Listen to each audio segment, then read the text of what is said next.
come presidente sulla società Calcio Grazie Padova. dell'invito e auguri da parte dei Melegati delle belle cose. Grazie. Lei è il primo. Sia ben. Ha delle belle cose, grazie. Complimenti per questo stadio intanto. Calcio Padova, sono novità sulle trattative? No, il Calcio Padova, come lei sa, noi 10 anni li abbiamo fatti, difficoltà crescenti ogni anno per vari motivi, forse anche errori fatti da noi, da me in particolar modo.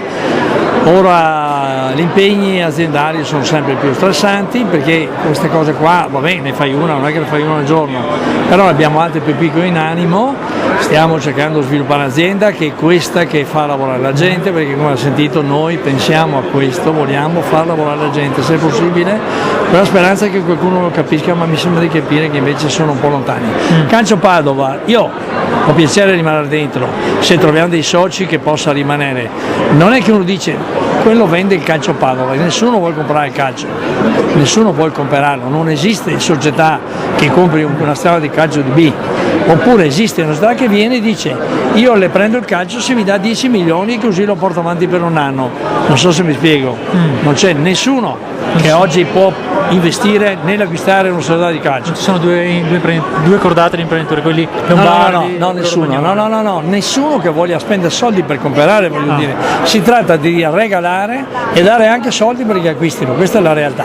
Comunque noi abbiamo dei contatti e stasera tardi so che devo vedere delle persone in quel di Verona, domani sera li vedrò ancora, spero che questi prendano una quota importante dove io, se ritengo loro, posso rimanere a dare la mano, ma mi auguro che mi dicano sì prima o poi, tutte le cose si trovano. Se c'è gente che vuol bene al Calcio Padova, solo in questo caso io cercherò di trovare persone che vengono dentro.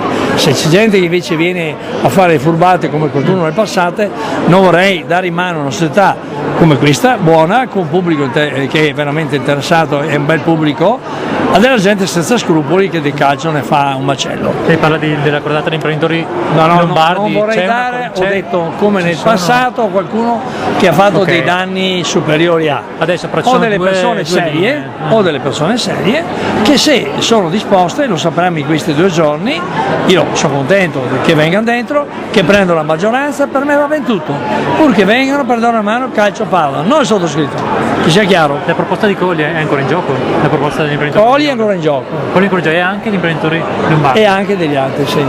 Colli è ancora in gioco. Potrebbe essere che rimangano. Colli è ancora in gioco, però diciamo lui è un amico e lui domani lo devo vedere o sentire per cercare di capire se vuole veramente fare, perché giustamente bisogna anche dire agli amici guarda che poi la cosa è così, insomma, cioè ogni anno bisogna mettere sul tavolo, non è un problema mio, perché se lui dice io posso farlo perché se lo faccio, sarà lui a parte capire che è più avviata per la trattativa con l'imprenditori lombardi. Guardi, una e l'altra è la stessa, non è, per me il problema è solo che uno e l'altro siano persone, se arriveranno, che poi non rimaniamo senza tutto come quando abbiamo parlato con il vecchiato, che arrivano e poi ti dicono facciamo tutto, dopo non li vedi più. Colli è lì presente, può darsi che lui dica io voglio fare bene e può darsi che sia lui. Lei comunque vuole rimanere? Come minoranza? No, ho detto se mi volete io ci sto volentieri, se invece pensate che io non serva mi tiro da parte, basta che fate bene il lavoro del Calcio Padova. Lei aveva detto entro fine giugno una novità, quando è che si potrà sapere qualcosa di più? Ma guardi, io spero questa settimana, perché poi non troviamo più giocatori e allenatori con tanto, quindi bisogna far presto anche per quello, perché adesso abbiamo ancora degli allenatori che aspettano, dei giocatori che aspettano sulla parola, ed è bene che la cosa venga definita questa settimana. D'accordo? Non c'è nessuna priorità, preferenza? Vai. 2 cordate, una buona, l'altra buona. La possibilità che lei resti per un altro anno c'è? La possibilità che lei rimanga per un altro anno senza che sia un cambio di posto? No, io spero che entrino adesso, perché per vari motivi, anche di età, di fisico, di difficoltà, mi troverei in difficoltà ad andare avanti. Anche se ho fatto i miei 10 anni, credo che 10 anni siano abbastanza, insomma, dai via, anche perché ho un po' di altre cose come le vedete da seguire. Va bene. Sentiamo? Grazie. Grazie.